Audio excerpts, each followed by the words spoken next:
qo'shimcha ma'lumot bo'lib qoladi deb narsa ko'rsatmoqchi edim. Mana shu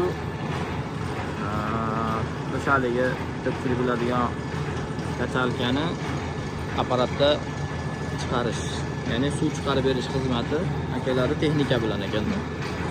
Hozir mana kioskda, xullas Andijonda ko'pchilik ko'ryapti, iloji borligini.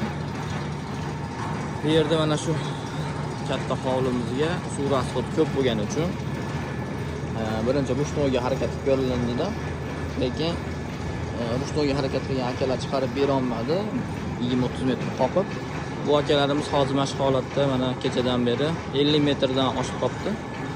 50 metr atrofida 100 metrgacha ulab chiqarib berish imkoniyati bor ekan. Agar kimga qiziq bo'lsa, akalar nomerlarini olib qolamiz.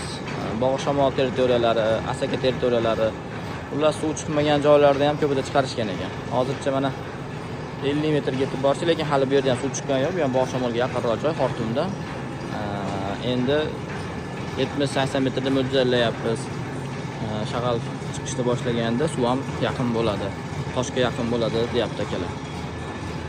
Shunaqa.